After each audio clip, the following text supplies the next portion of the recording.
Happy Wednesday. So 70% of Americans are living paycheck to paycheck. And as we come into this next year, what are 10 things you can do to reduce some of those expenses, to maybe save more money, and to maybe have a great outlook into 2023? Let's get started.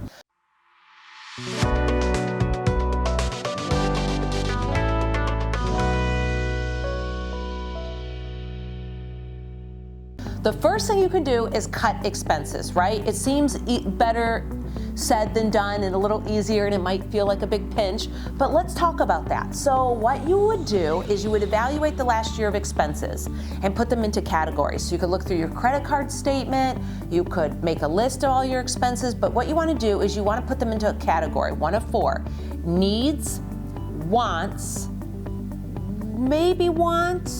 maybe wish that I could have, and then the fourth category, things that I wish I did not buy.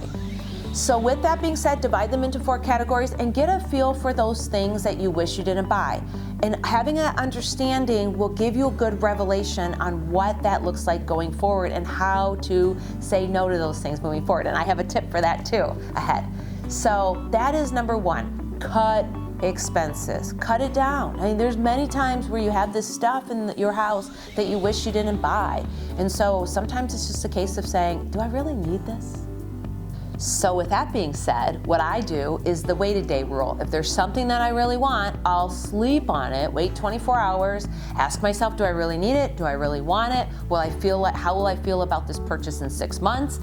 And there's that dopamine rule, right? So the dopamine rule is you don't get dopamine in your brain on the buy, it's on the anticipation of the buy. So if you wait a day, you're anticipating that you're gonna buy it and you get the thrill, but also you don't have the cost of it if it's something that you don't want to spend $4,000 on a massage chair, or buy $3,000 on a ping pong table, or spend $8,000 on a pool table. I don't know.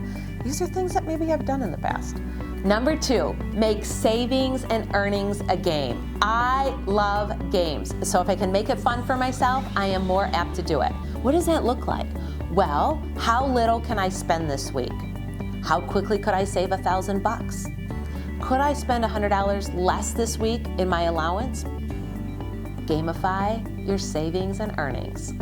And number three, you may not like this because you're not a numbers geek like me, but is coming up with a budget and sticking to it. You could either do a spreadsheet budget, you could use Dave Ramsey's system for financial peace, and on that system, what he does is he tracks all the money coming in and then has you put that into categories in advance so that you tell your money where to go. Because that's the trick with budgeting. You don't really want to just record past expenses, right?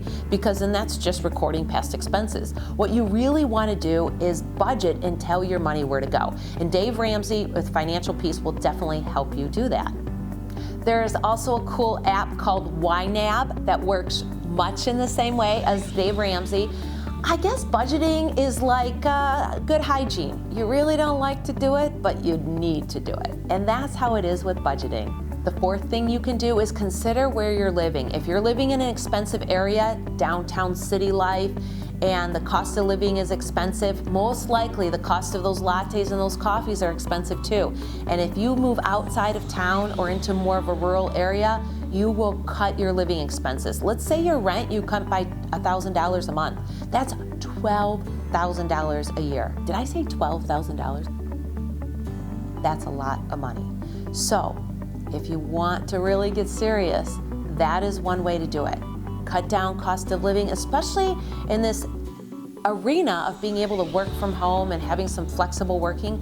Maybe you could move outside the city limits or make a change altogether in a completely different area where the cost of living is much lower. Pay yourself first. If you have employees, would you pay them and not pay yourself?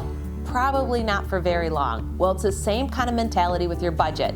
So what that means is you put together a structure of how much you want to save and you put that first in the piggy bank, put that first in savings, and then take the rest of the money and pay your bills and have your spending thereafter. Another way you could do it is you could have your mandatory expenses like your mortgage and your car note, and then you could do your savings, and then what's left over is your spending money.